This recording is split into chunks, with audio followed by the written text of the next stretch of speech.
Hey everyone! So, you made it to university. That is awesome. Congratulations. It's the start of a brand new adventure. But, with all that excitement comes some new challenges. So today, we're going to build your personal toolkit for handling stress. So you can do more than just survive. You can absolutely thrive. Does this sound familiar? You're juggling classes, a whole new social scene, maybe even living away from home for the very first time. If you're feeling a little, or even a lot stressed out, I just want you to hear this. That is completely 100% normal. It's actually part of the experience. So let's try to reframe this a little bit. Think of university as this epic new quest you're on. And stress, well, that's just a natural part of exploring this exciting, new, and sometimes tricky new world. Figuring it out is the first step to conquering it. Let's get one thing crystal clear right now about what stress actually is. It is not a weakness. It's just your body's natural alarm system going off when it's faced with new demands and big changes. Think of it like a signal, and once you learn how to read that signal, you can respond to it instead of just reacting. And what's typically setting off that alarm? Well, it's usually a combination of these big three. You've got academics that are way more demanding, you've got the pressure of building a whole new social life from scratch, and you're just going through this huge amount of personal growth all at once. I mean, that's a lot for anybody. Okay, so we get what stress is, but why is learning to manage it so important?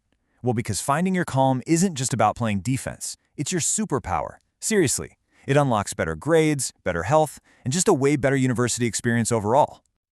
And what's really cool is how all of this is connected. I mean, check it out. When you get a handle on your stress, your mind just feels better, right? And that improved mental health leads directly to better focus, which, surprise, leads to better grades.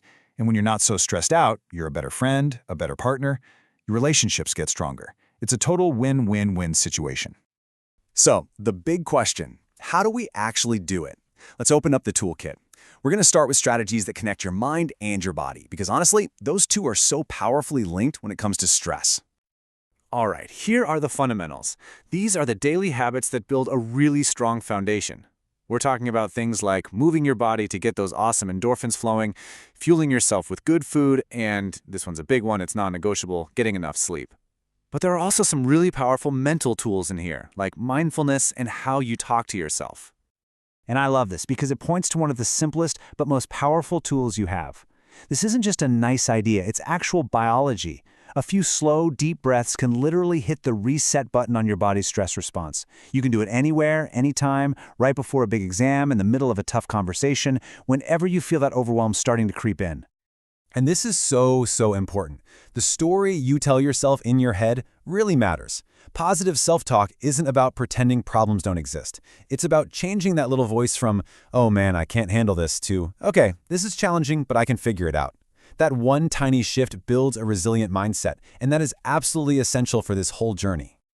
Okay, so that's the internal stuff, but our environment and our habits play a huge role too. So let's expand that toolkit with some social and lifestyle strategies that are just as powerful.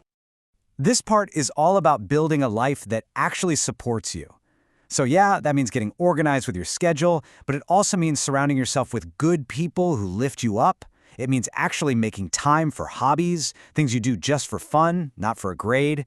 And, so important, it means knowing when it's time to raise your hand and ask for a little help. I mean, just look at the difference here. It's night and day, right? On the left, you've got this chaotic mess that just makes you anxious looking at it. On the right, clarity. Good time management isn't about cramming more stuff in. It's about doing the right stuff. When you break big projects into small, manageable steps, that overwhelmed feeling starts turning into a feeling of being in control. I really want to double down on this one. Using your university's resources is not a sign that you're failing. It's a sign that you're smart. The counseling services are staffed with people who are literally trained to help students just like you.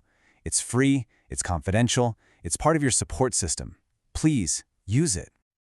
All right, we have thrown a lot of tools at you, but this is not about trying to do everything all at once. Nope. This is about building a plan that works for you. It's your adventure, so you get to make the rules. It's really this simple. Just pick one or two things from that whole toolkit that feel kind of doable right now. Maybe it's just taking a 10-minute walk every afternoon, or maybe it's trying that deep breathing thing before you go to sleep. Just try it for a week, and then just check in with yourself. How do you feel? The goal here is progress, not perfection. Be kind to yourself through this process. So I'm going to ask you directly, what's your first step? Don't overthink it. Just pick that one small thing you're going to focus on after you're done here. What's that one healthy habit you'll start today?